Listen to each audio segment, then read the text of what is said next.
Yo, mga Japorms, it's your boy Jerome Porma at welcome ulit sa aking Collectibles channel. Alright, good to be back. Makagawa tayo ng panibagong unboxing and review video. And for this time, none other than yung pinakamaraming figures kung Mayfex figure tayo under Medicom Toy. Mayfex number 280 na siya, no? Phoenix under Marvel and series mismo ng X-Men. So, sub-series niya, X-Men. So, comics X-Men ito, mga Japorms. Feeling ko, isa tayo sa mga kumuha nito ng mga YouTubers kasi hindi nga masyadong patok. Then, makikita rin natin mamaya sa overall package na ayun, maunti siya lalo sa accessories. Halos wala nga accessories nga ata. To, tama, tingnan natin. Wala nga maliban sa kamay and yung belt effect. So, walang masyadong kakaiba and unique or mas magpagpaganda talaga sa figures as a whole, pero sa figure as a whole na, pero ayan, since mas Marvel fan nga ako, as much as possible kinukuha ko nga Marvel figures, no? So lalo na pa dito kay Mayfex, so kinuha natin siya. Info pa siguro lalo na sa mga nerd naman, no? And enthusiast, mga fanatics, kumbaga alam nyo lang na kahit ako, kumbaga sa level ko lang ng pagkakaalam, kumbaga ito yung parang upgraded form or talagang new form pag yung, kasi ano na siya, kumbaga another level ng mutant na pag sinabing Phoenix, isa pa nga ata siya sa mga omega level mutant na from Jean Grey. So sa mga nakakaalam lang na parang at least si Jean Grey, eto si Phoenix, same character naman siya, parang within yung nag-mutate pang power niya na nagkokos pa man ng alter ego sa kanya, na lang mga Japorms, no? Pero ayan, at least si Jean Grey pa rin to, nagiging Phoenix lang siya, and hindi ko rin alam na ganito pala yung pinaka-art niya, at least sa comics, kapag nagta-transform siya sa Phoenix. Alam ko lang kasi parang katulad nung kay sa X-Men, no, na parang dalawang adaptations na siya, or at least dalawang version, kay Famke Janssen tsaka si sino ba si yung sa Game of Thrones, si pagdating doon sa mas nakababatang Jean Grey, lalo na yung in-adapt na nga nila yung Phoenix doon sa Apocalypse movie na Apocalypse, no? So hindi ko pa yung napapanood, or no, The Dark Phoenix, hindi ko pa siya actually napanood ng buo din, pero kumbaga ayun, di ba, pagdating doon parang hindi naman nagpapalit ng suit, pero pagdating dito sa comics, lalo na sa version na to, at kinuha nila, Jim Lee pa rin ba to, may specific siya, yun nga, from yung nakadilaw, yung yellow-blue spandex ng X-Men, yung meron din si Jean Grey na mapapakita ko na siguro sa picture mamaya, na ayun nga, from nakaganon, pag nag-Phoenix siya, ito makikita natin nakaganto yung art niya. Okay, so yung pinaka-info doon, ano pa bang mabanggit, ayun nga, kumbaga alam ko yun nga, rare lang, kumbaga baka onti lang yung maggumawa ng review video na to, pero ayan, ito pinapresent ko sa inyo, magawan ko pa rin ng, or kasi kumuha nga ako, i-share ko pa rin sa inyo yung pag unbox and yung buong review nito. Okay, so wala na akong ipang masabi pa, start na tayo mag-unbox. Okay, so tingnan natin siya, although hindi rin ako masyado excited sa figure na to dahil nga hindi ako fanatic din mismo ng X-Men or kahit ng character na to as Jean Grey. So Phoenix siya, pero kumbaga kung lalo na yung package niya, siguro kung may maganda-ganda pa siyang mga accessories, dagdag, siguro malaking bagay yung mga Japanese. Pero given na wala rin talaga masyado, and kahit yung mga solid fans na nakikita ko online, hindi sila masyadong natuwa dito. So tingnan na lang natin anong maging verdict ko. Yan.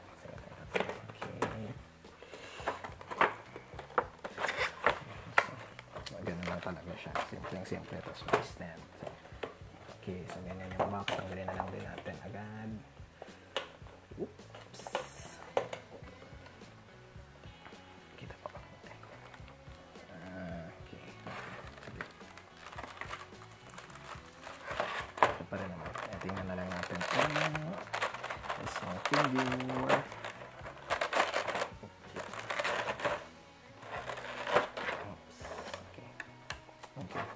Astig pa rin naman. Masyadong maamoy yung maamoy yung pintura, mga Japorms, maamoy. Okay, pero tapos medyo mabigat siya. Iba na din talaga yung parang ang bigat. Iba na yung na ito. Dahil ba sa pintura to, or talaga nag-iiba na yung plastic nila.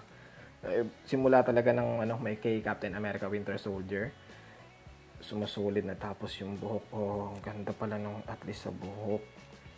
Pag naano yung mga job forms, hindi siya yung solid yung bandang yan. Mamaya i-re-review pala natin, pero at least dito may quick overview na yun, so may taas. Forma rin pala, okay. Stig. Okay, tas medyo maumbok yung puwet, pati syempre lalo na yung sa dibdib. Pero hindi kayo expect pa, ang galing. Medyo talagang ginawa nilang female, maumbok talaga yung puwet sa mismong style ng physique. Astig pa rin pala. Okay. Mukhang by impression na napapansin nyo na makatataas kahit pa paano yung review. Pero ayan, sa buhok, hindi na ito. Okay. Yung pag dito na ito, medyo napipinantik na yun. Malambot na yung dulo pag dun sa lugay. Okay. Astig pa rin pala. Okay. Maginaw ko na ba may okay, sige. Tutok na natin yung box and clamshell. Sa front ng box, mga Japorm, so ganyan. Kung familiar naman kayo sa X-Men or kahit Marvel Comics na box na, so may left pane dito sa upper left na 6 inches number nung tapos Marvel, may comic art dito. Tinry ko na ilapit pero hindi kasi yung ng camera ko, pero at least makikita niyo na meron pa parang chat bubble na I am Phoenix. So siguro ganito na lang pinaka at least malapit magawa ko kasi hindi ko naman yung camera, pero yan. Then dito Phoenix, okay. Ito, sorry, ilapit natin yan, ganyan. X-Men, Medicom, okay. Ganyan siya sa harap. Pagtaas, so ganito lang naman Phoenix, X-Men, X sign dito. Meron, kumbaga dito talaga naka-comic art, okay. Pagbaba na muna natin, so yung usual, sa baba, okay, kanan, yung vertical art. So ganyan ang itsura pag kanan. Okay, X sign, number 218, the figure itself na naka-vertical yung art. Tapos, meron pa rin talagang comic art na ulo sa taas. Okay, kaliwa, yung naka-horizontal, ganyan siya. Ito. Isa sa mga promo pics na rin naman. Okay, last, likod. At least, mapakita natin ang itsura. Ay, ganyan. Sa shell, ganyan. Bali, 3 pair ng hands lang. May extra belt. Hindi ko pa na-figure kung parang medyo tupi siya. Yun yung style niya. So, the figure, 2 extra head sculpt. So, ganyan na siya mga Japanese. Mabilisan na lang talaga tayo dahil wala nga naman masyadong laman to. So, okay. Isang titig na lang ulit. Yan, si Phoenix by Shell.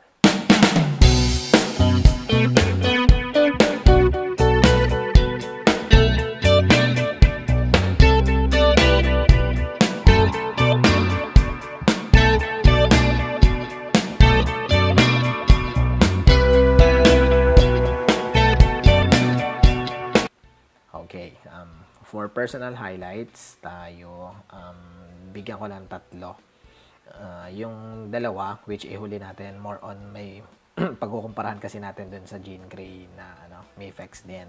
Pero yung una, which yung obvious is yung gold niya. Makakita nyo dyan mga Japorms. Lalo na sa mga solid fans o talagang nakakapagbasa ng comics. And nag-search kasi ako kahit yung animated na cartoons. Yung gold niya, tapos ang kunin ko na. Yung gold niya, pag sa mga ibang cartoons na animation, hindi naman metallic gold. So, ayan, obvious thing to, na parang pagdating dito sa mga long gloves niya hanggang kamay, parang gano'n, di ba, na abot sa may bandang biceps, tapos sinturon pa rin yung mga ganitong effect, tapos yung nga rin niya, leggings na gold. Yun nga, parang pagdating sa totoong art ng comics o rig, tapos mga animation niya is gold niya pero mga flat lang, pero pag ito talaga ginawa ni Mafex ay metallic, shiny, which maganda. Yun nga, kaya ina-highlight natin, worth mentioning, para ito na nga lang din yung magbenta sa figure na to. Kaya medyo nire-revolve at dinadaanan ko siya ng mga Japanese. Ayan, so ganyan din naman yung kulay na talaga ng extra na kamay, tsaka yung belt na parang hinahangin effect. Okay, so ayan, ito na lang yung mabanggit natin sa highlights. Yung maganda rin talaga. Then pangalawa and pangatlo yung pagkukumparahan na ayan, more on sa pagkukumpara, no? Which, ito, nilabas ko si Jean Grey na yung effects natin, no? Pagdating lang siguro sa buhok, wait, okay. So, labas natin si Jean Grey dito. Tayo lang natin ng konti. Okay. Tapos, yung buhok lang, i-mention natin na kahit pa paano. So, ayun pala, na makipansin nyo na pinalitan ko na muna to. So, one alternate head na to, no, na extra. Pero ito, tsaka yung naka-default na nakalagay, yung puti lang yung mata and medyo windy yung effect. Yung bandang dulo ng buhok dito, medyo, ayan, nakikita. Oops, sorry.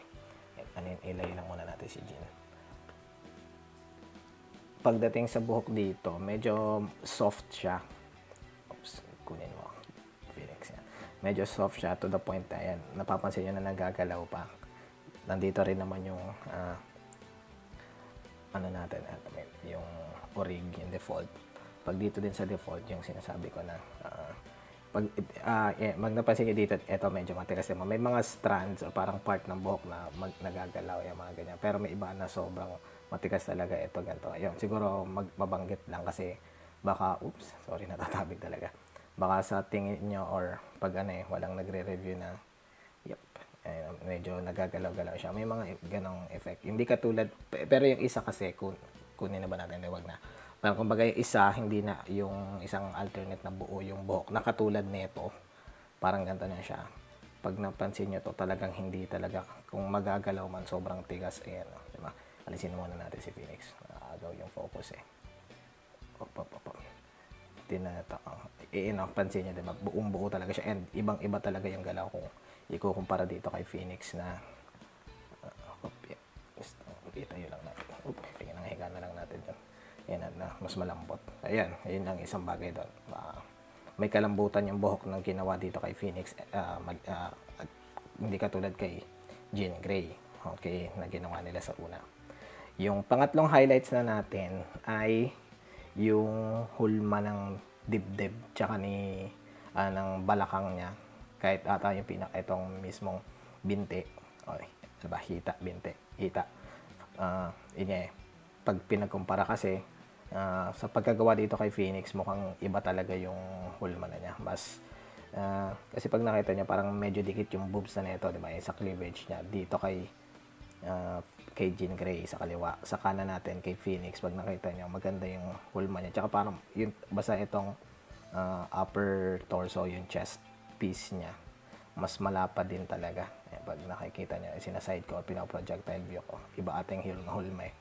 Magandang mention siya din kahit yung binti. So, hita. Ito talaga ako mga Japar, sorry.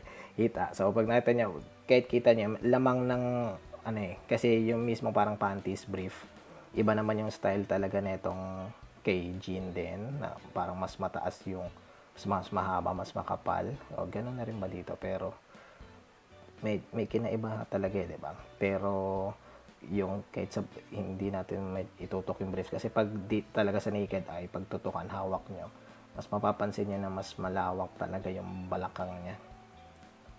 Kahit naman yung parang pinaka-puwet na style, iba eh. Diba? Medyo may kakiputan itong kay Jean Grey, kay Phoenix, medyo malaki-laki. So, kung ikukumpara siya, parang mas maganda yung pagkagawa, mas ma-feminine eh. Mas malaking balakang na ginawa kay Phoenix. Astig. Kaya parang, ang dating talaga, kahit nga paghawak niya siya, more on may bigat talaga ito, ibang klaseng plastic na talaga at atong gawa nila kay Phoenix, kay Jean Grey kasi parang 2023 pa rin ba ito si Jean Grey? Baka 22 pa eh. 23 naman siguro. Pero yun yung gawin natin na maging highlights na mas magandang style ng buhok na kahit pa paano, teka lang, higa ko na dito si Jean Grey yan. Yung buhok, may kalambutan, pangalawa. Tapos yung pangatlong highlights natin yung parang sa malawak-lawak yung balakang neto ni Phoenix kumpara kay Jean Grey. So, siguro kaya mas medyo nagpapamassive ng bahagya sa kanya to the point na may kabigatan na siya. Okay, so, yan. Diretso na natin, no? Yung ko na, nagiging recent, style ko. Diretsohin natin sa scalp. So, yung buhok, natin. Sa buhok, ganyan naman siya. So, may onting highlights ng pagka-orange, ganyan din. Sobrang maliwanag pala. Sorry mga Japans, yan. May Phoenix style na dito na ito talaga, ito flat na yellow na. So, itim, ganyan. Ano man tawag sa ganitong green? Basta hindi green na green yung pinaka-suit maliban sa gold. Okay. Then, syempre, may, share ko lang din na nandito may Marvel copyrighted. Okay. Ganyan na naman. Mabilis lang tong review na to kasi wala rin masyado accessories. Then, simple lang. Okay. Ayun na. Ganyan lang talaga yung pinaka-sculpting niya. Okay. So, yun. Ano tayo? Articulation tayo. Sa articulation, no, sa ano na, usual at Mafex or kahit 6-inch na collector, alam nyo na, pag ganitong solid yung buhok, apektado una pag sa ulo, na hindi masyado makatingala. Okay, so medyo sagad na ganyan. Pero maganda naman yung tilt. Okay pa rin. Kayang pagtungo na, ano na rin harang na talaga ng leeg. Ganyan na yung sagad niya. Okay, medyo limited yung pagkaano kay Phoenix, although hindi naman din pambalian ng posto si Phoenix. Okay. Sa ating balikat, may butterfly joint, which very good. Ang sagad na niya, jointed pa rin naman doon, kaya pa rin naman yung makagantong pose. Okay, then syempre meron tayong bicep swivel. Okay, kaya ipihitin, and double jointed naman na siko. Okay, so at least kaya pa rin niyang makagawa ng ganito ng sagad na. Okay, double knee. Okay, yan lang din. Front crunch, sagad na ba ito? Ayan, medyo mabaliin natin. Kaya pa rin, usual naman, upper torso joint, tapos ito nga lang din kasi nga medyo malaki-laki yung piece nung parang sinturon niya. Harang yan kahit kasi parang same ng kapal naman or parang ano ba, tangkad. So pag patalikod, pero mas naka-crunch naman siya pag patalikod. Ganyan. Okay, so to the point na ganyan siya. Okay, then syempre legs, yung usual pa rin naman, hindi na naman natin masyado ng highlight o basta na split ng ganyan. Double knee, which, okay. Then, tiptoe na hinge, okay. Kaya ipihit din masyado, pero sagad na lang at least yung mga ganito din. Toe hinge na at least ganitong level. Ganyan siya, yung usual na. So, kaya wala masyado talagang special sa figure na to, maliban na maganda talaga yung pagka-gold lang sa pinta, masyadong nadala. Okay, tsaka yung quality ng plastic, medyo kakaiba talaga na yung mga gawa ngayon. So, yan, ganun na yung sa articulation. Bale, accessories na tayo. Okay, bale, pag sa accessories, ipakita lang natin yung, kasi may, accessories and alternates, no? Sa default, sa figure, ang nakalagay ay medyo relax na kamay. Okay, then ito na nga bale, since suot to, pakita lang natin ay yung alternate na ulo kasi ito. So ganyan siya, straight na muka, tapos dilat, normal yung pupil ng mata kasi nga yung nasa default yung inahangin ay yung puti yung mata lang. Okay, so, medyo na talaga siya, ng beast mode talaga siya. So ganyan yung ito, unang alternate head. Okay, yung ito pakita na lang natin as parang naka-alternate solo yung default. So, ayan, tirik yung mata. Tingnan natin kung medyo malaki ito. Medyo, ayan, malinaw na. Malabo na sa sobrang tutok. So, ganyan yung effect ng buhok niya pa kanan niya. So, nakakaliwa natin ngayon yung hangin style niya. Ganyan lang naman ito dito. Pero ayun, meron pa rin talaga consistent yung mga orange na highlights. Ganito to. Okay, yung pangalawang ulo. Okay, ito yung pangatlo. Ito na yung sinasabi ko. Siguro magitin natin mabisa na solid din yung buhok. Parang ganito lahat yung kay Jean. Okay, so ganyan siya, nakanganga. Okay, then bagsak na kulot-kulot yung dating dito. Yung isa kasi na bagsak is straight. Ewan ko, ba't kaya kinulot-kulot nila dahil din may effect. Pero at least ito medyo hindi tusok and medyo kulot-kulot yung cells, nakanganga. Although normal yung mata. Okay, sunod yung belt na ito na medyo kumbaga hinahangin na siya. Hindi bagsak. Ganyan lang din naman. Ang problema lang din nito, since nalaro-laro ko na to kanina yung mga Japons, yun pala, sige, kahit i-demo natin ng onte. Basta ganyan yung dating niya, pero Ang pagtanggal nito ay dapat sa lower torso nyo babanatan. Pag tinanggal nyo dito sa taas, pataas tong mga naglalak, mahihirapan kayo. Kaya ang talagang diskarte pala dito. Iniiwasan ko rin masyadong bumunot dito sa lower torso joint, pero wala ganun talaga mag-replace pala sa kanya. So, yan. Input lang yan. So, ganyan siya. Most sa gagawin kong picture, mamaya, feeling ko ganito yung mga magagamit kasi maganda lang talaga na nakalugay siyang ganyan, parang hinahangin. Pero, ayan. Ito yung extra accessories na, belt. Hindi ko na to sinerch kung anong term dito. Okay, sa shelf, tayo simula taas. So, tatlo lang naman. Ito yung una, buka. Okay, tas bale, all gold to. All gold. Ganyan na rin yung lahat ng kamay. Ganon din kasi sa default. So, siya. Okay, pangalawa is, may onting galaw siya pagkabuka. Kaya tas, nakahiwalay din talaga babae pose na hiwalay yung nakapilantik yung hindi liit. Ganyan, so, okay, pero all gold pa rin. Ano tawag pag sa small finger ba talaga? Pinky finger. Ayan, baka ganyan yung pinky finger niya. Okay, last, closed fist na paras ng kamay. Ganyan din naman. Ayan. Sa height, si Phoenix ay saktong-sakto. Pag kahit siguro yung lahat naman ng tumbok ng buhok niya, no? Basta medyo naka-brush up nga kasi, no? Saktong 6 inches siya. So, maganda rin kasi yung mga ibang figures before ng mga comics medyo maliliit eh. Pero, ayan. Sige, pagkumpara natin siya sa iba nating mga Mafex and 6 inch. Okay, yan. Una natin pagkumparahan. Pinaka-paborito ko so far, Mafex 2024 na meron ako. Kasama si Winter Soldier, Captain America, na naka-stealth suit. Okay, bale, ito isang SH figure arts tayo. Spider-Man yung, no? Final swing, quote-unquote na red and blue suit. Okay, from yung No Way Home. So, ito lang naman yung gawin natin SH figure arts, tsaka, bale, last na pang live action figure. Kasi, isusunod natin yung napakita ko kanina yung, comic, rin naman, Jean Grey, pero may effects na, pati yung last. Okay, against Mafex, yan yung Jean Grey lang. Napagkukumparahan nga natin kanina sa highlights or details. So, ang ganda.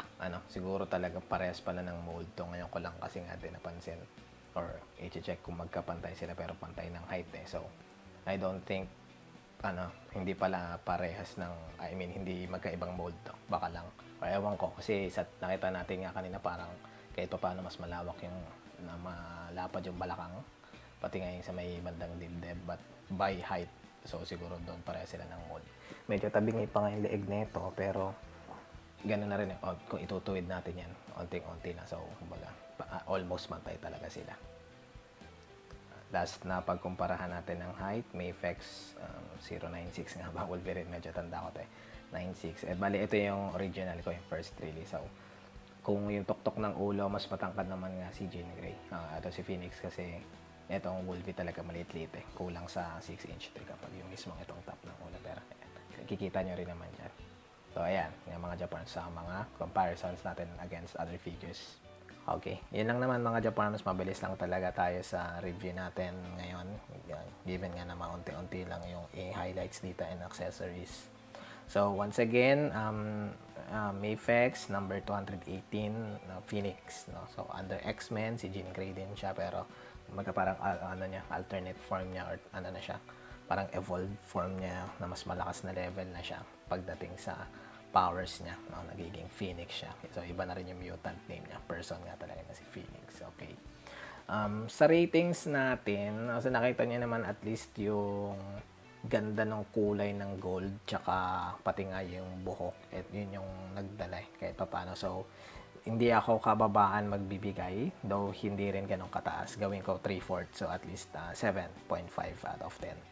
Maganda na talaga lalo na yung pagka-gold. Kasi input lang din, wala ako masyadong figure na parang ganito, partly gold lang. Meron tayo si Wonder Woman na yung Gal Gadot na 1984, puro gold naman kasi, so parang hindi mo ma-appreciate. Pero pag yung ganitong gold lang, metallic gold na ipapares pa sa flat. Maganda yung ginawa nila dito. Kaya ang tuloy, na-excite tuloy ako dun sa No Way Home na ano, yung final suit gagawin kay ni Peter.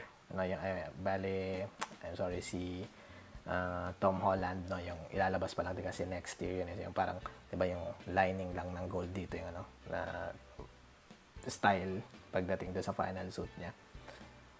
Kaya para sure kahit sa promo picture ng metallic gold eh. Kaya dahil dito kay Phoenix, na-excite din tuloy ako doon daw. Ayun nga, dahil sa gantong kulay na yan, medyo nabuhat niya yung ano figure. Pero yun nga, kasi kulang-kulang sa ano accessories, no, kahit wala man lang silang kahit flaming effect na simple pang magdagdag sa posing or pang photo, maganda pang photograph. Pero yun, wala talaga. So ganun lang yung ano natin, gawin nating rating. So ano pa ba final thoughts? Wala na naman. Okay, sige, ayun lang. Sana nag-enjoy kayo mga Japorm sa panonood. Salamat. Kung nakatulong itong video na to, paki-like na lang din. Okay, malaking tulong sa akin yan. Okay, yun lang naman. Kita-kits na lang sa susunod na video.